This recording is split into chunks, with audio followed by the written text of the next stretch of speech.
C'était juste fou. Moi, je suis un grand fan, j'aime beaucoup. Du coup, j'ai beaucoup pleuré. Et non, c'était vraiment dingue. C'était vraiment foufou. C'était vraiment trop bien. 23h, samedi 26 mai, espace culturel de Romba. Le concert de Teamed Up se termine sous les applaudissements. Des visages ravis, aux yeux parfois remplis de larmes. Pas besoin d'en dire plus. L'une des révélations masculines de la chanson française de ces dernières semaines n'a pas manqué son rendez-vous avec le public rombasien. Ah, c'était super, je me suis super éclatée. Il est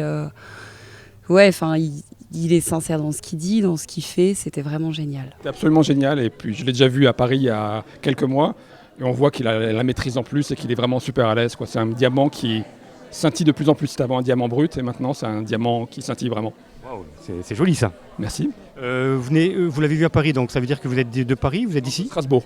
D'accord. Je vais revoir à la Cigale jeudi prochain. D'accord, donc c'est un vrai fan là. Ouais, j'adore. J'ai vu à Taratata et j'ai su que c'était quelqu'un qui allait faire son chemin. J'aime beaucoup les paroles et les instrus, elles sont dingues. Et tout en fait, même sa personne, elle est ouf là sur scène. C'était dingue. C'est un monstre quoi. Il est génial. Ouais, du coup, vraiment tout quoi. Le tout que ça forme. C'est la première fois que vous le voyez sur scène ? Ouais. J'ai connu il y a pas longtemps, peut-être il y a, je sais pas, un petit mois, mais je suis à fond quoi. Vraiment, c'est trop bien. Belle découverte. Ouais, de ouf. Il n'aime pas trop qu'on le dise, mais il a 23 ans, c'est un jeune artiste. Oui, c'est un petit jeune, effectivement, c'est un petit jeune, ouais. C'est encore plus important pour vous ou pas ?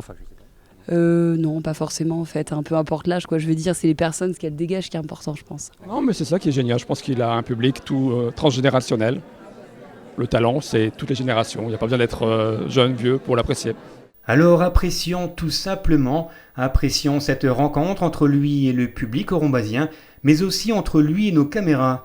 Teamed Up a accepté de répondre à nos questions quelques heures avant sa montée sur scène. Il nous parle de lui, mais aussi de son premier album, de ses textes, de ses engagements et de son avenir.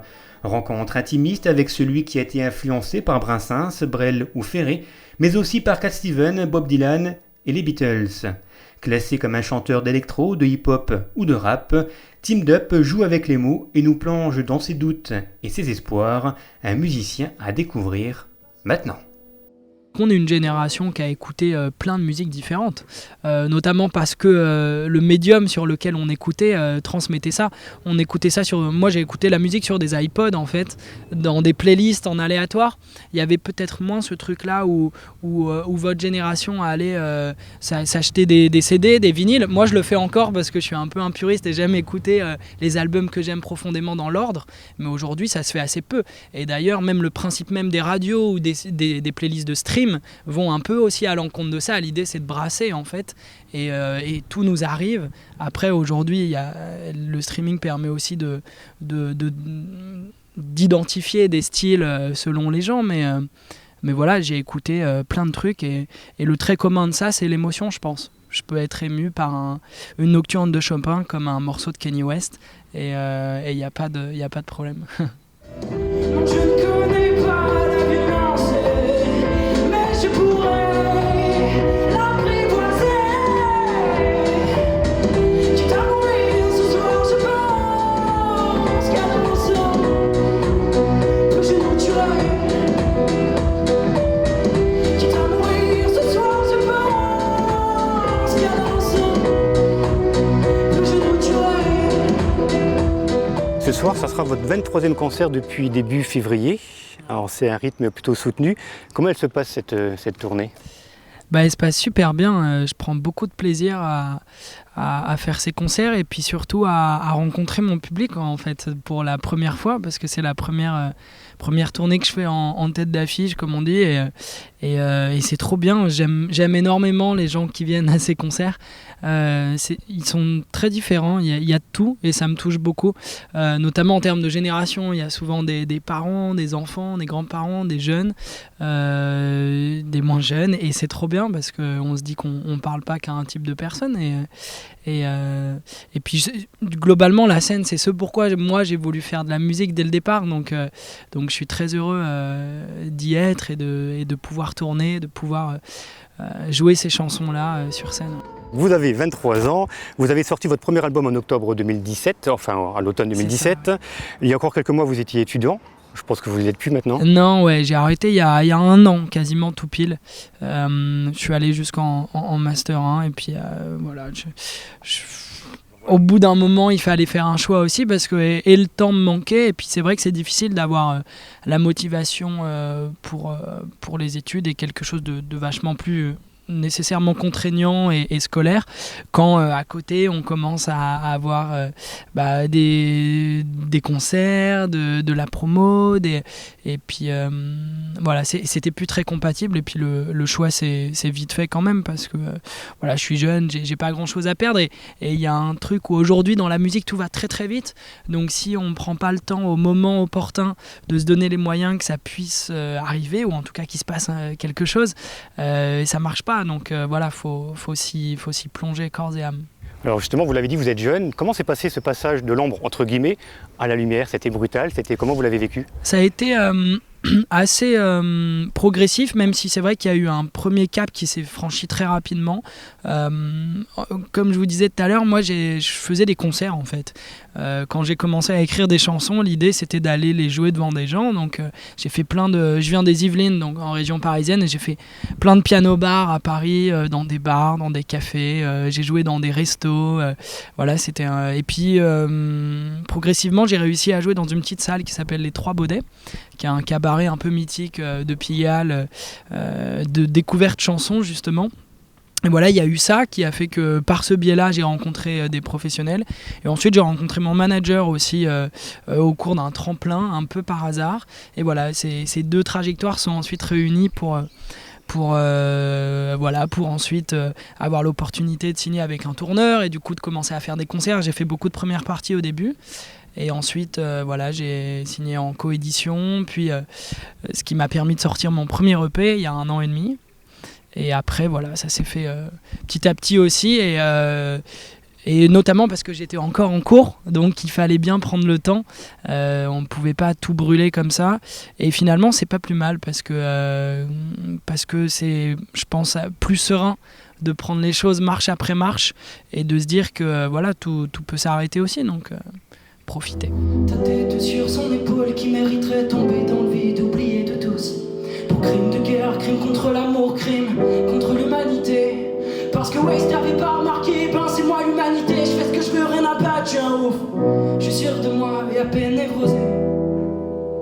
On nous a menti, mon pote, le monde dans lequel on aimerait vivre n'est pas le vrai, n'est pas le même, n'est pas celui qui donne le choix. L'amour est enfant de bohème, n'a jamais connu de loi. Si tu ne m'aimes pas, je t'aime, si je t'aime, prends garde à toi.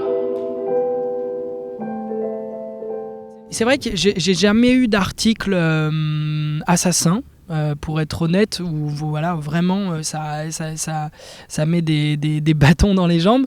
Par contre, il y a des petites choses, on a l'impression que c'est rien, mais c'est des petites critiques qui reviennent et puis qui, je pense, qui s'accumulent et qui font des fausses images. Et souvent, en fait, c'est des assemblances qu'on fait avec d'autres artistes. À la fois, parfois, on fait des assemblances qui sont même disproportionnées. Quand on dit le nouveau Brel, le nouveau Léo Ferré, le nouveau machin, ça n'a pas de sens. On verra dans 40 ans si j'ai une carrière qui leur ressemble d'un pouce. Pour l'instant, c'est pas le cas. Et à côté de ça, on m'assemble par exemple avec des artistes comme Fauve ou avec Vianney ou avec... voilà, je pense que c'est aussi pour les gens, ils ont besoin aussi de savoir à peu près ce qu'ils vont écouter, où est-ce qu'ils peuvent ranger ça. Mais c'est assez français ce truc des cases et des étiquettes. Et voilà, quand on dit que je suis un nouveau Vianney, ça n'a pas de sens non plus parce qu'on a quasiment le même âge. Donc finalement, on a été inspiré soit par les mêmes choses, soit par des choses différentes. Mais de dire qu'on s'est inspiré l'un de l'autre, c'est pas cohérent.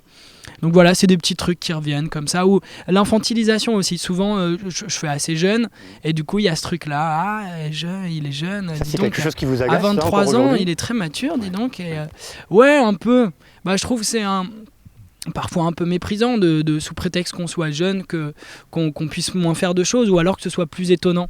Je crois pas. Il y a une citation, je sais plus ce que c'est, mais qui dit ça sur voilà, l'âge finalement n'est pas un défaut de valeur ou autre chose, mais alors, dans votre bio, vous dites que vous n'êtes pas un chanteur mais plutôt un musicien. C'est quoi la différence? Je préfère le terme de musicien qui est plus global. qui pour moi, dans mon esprit, intègre plus de choses. Chanteur, il y a vraiment l'idée du chant en fait. Alors que moi, finalement, les cours de chant, c'est ce que j'ai pris en dernier. Il y a 3 ans, à peu près, quand j'ai commencé à faire des concerts, j'ai pris mes premiers cours de chant, ce qui a vraiment changé quelque chose, évidemment. Mais le terme de musicien, c'est plus de dire, bah voilà, je fais de la musique globalement. Je suis auteur, je suis compositeur et j'écoute aussi de la musique.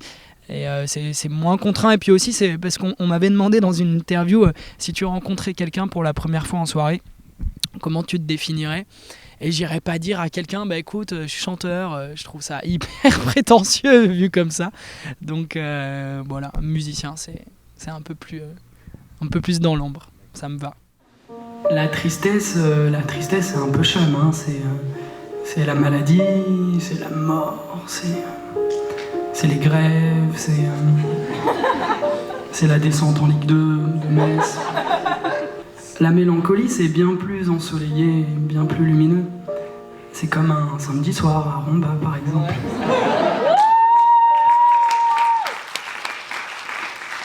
Votre titre de l'album s'appelle Mélancolie heureuse. Ouais.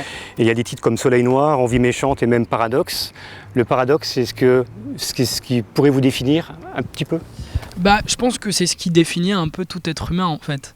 On est, je crois, une espèce un peu paradoxale et un peu schizophrène souvent, notamment dans cette société qui nous incite à être schizophrène, à avoir des positions et en même temps, voilà, à plein d'égards, on est tous très différents et il y a plein de facettes. On joue des rôles en fait, je crois, dans cette société et parfois il faut s'adapter justement en fonction de qui on a en face de soi ou quel média ou quel voilà. Donc ouais, mais c'est vrai que cet album est assez oxymoresque et j'avais pas calculé ça nécessairement. Et en fait, ça revient, ouais, cette dualité. Et c'est peut-être aussi symptomatique de ce qu'on est à mon âge aussi. La vingtaine, c'est un état un peu d'entre-deux. On tend vers l'adulte.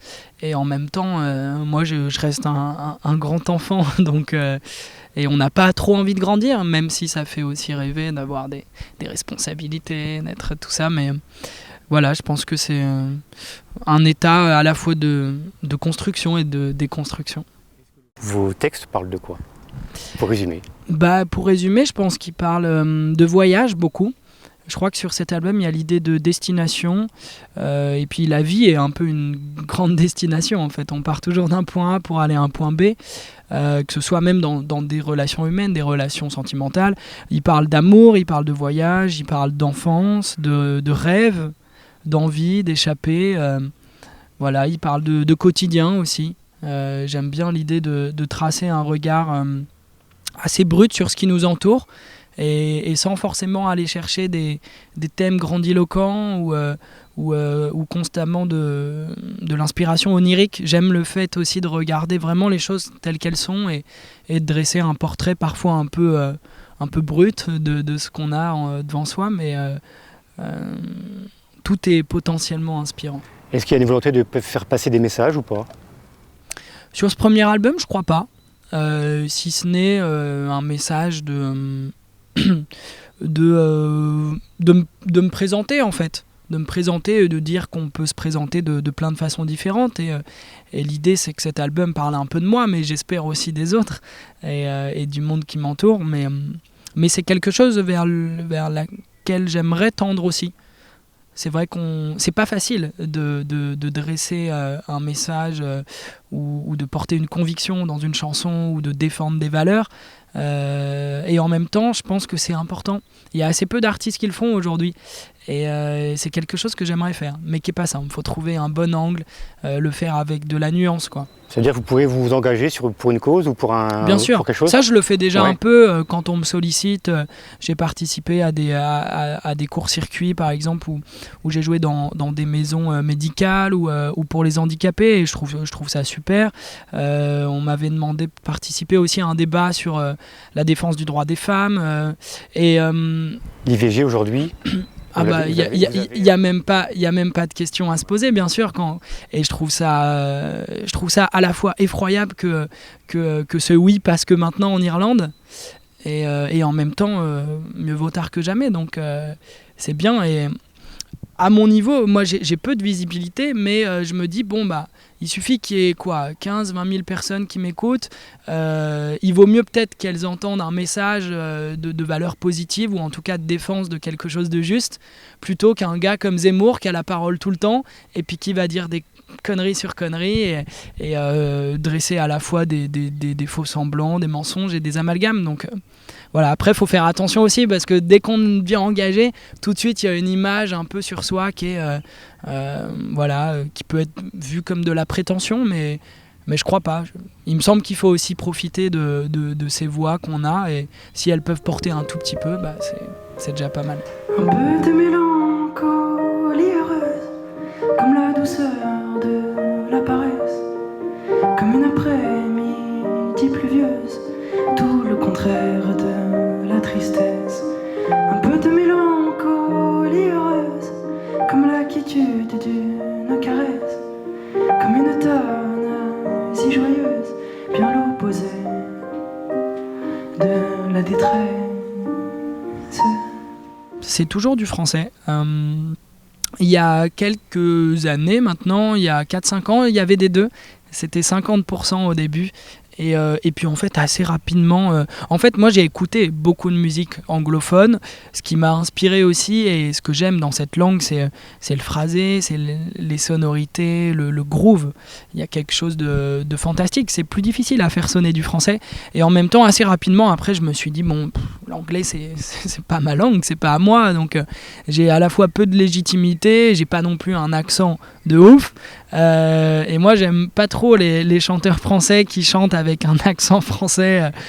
J'ai un peu de mal. Il y en a qui le font bien, mais et j'avais moins de choses à dire en fait. Surtout souvent on se cache un peu derrière cette belle sonorité et on oublie en fait le sens ou le poids des mots, alors qu'en français tout le monde comprend, donc il n'y a pas le choix, on est obligé de se faire un peu torture si on veut être content de ce qu'on fait. Comment vous voyez dans 20 ou 30 ans ? 20 ou 30 ans, alors moi déjà je sais pas trop dans un an, donc 20 ou 30 ça me semble compliqué d'imaginer ça. J'ai envie de continuer à créer globalement, que ce soit dans la musique ou autre chose. Je pense que quand on a eu une âme d'artiste, peut-être qu'on peut créer sur d'autres canaux aussi, donc j'aimerais, je sais pas, je m'interdis pas beaucoup de choses, j'aimerais me faire kiffer. Je pense que dans 20 ou 30 ans, si je suis heureux, quel que soit le moyen, ça passe quoi. J'aimerais bien peut-être faire, je sais pas, réaliser un film, écrire un bouquin, faire des albums, voyager beaucoup. J'aime voyager, et dans 20 ou 30 ans, ça m'amène, ah ouais, c'est un peu vieux quand même, mais ça m'amène... Comment ? Non, c'est pas vieux, je plaisante. Mais c'est autre chose, c'est une autre réalité. Et dans 20 ou 30 ans, je crois que j'aimerais bien avoir une famille, avoir des enfants. L'idée de transmission me plaît beaucoup. Comme une couleur pastel s'efface lentement au fusain. Jamais trop dans la lumière, c'est la nuance qui fait le grain. Comme cet état second après l'amour sensationnel, la liberté qu'on peut avoir en parachute ascensionnel. Perdu dans le vague et ne plus vraiment comprendre d'où vient même cette mélodie que pour toujours souhaite entendre. Merci beaucoup de m'accueillir ce soir à Romba. Il fait beau, il fait très chaud. Voilà, donc ça fait plaisir d'aller dans des salles où il fait chaud, où le temps est bon. Donc merci.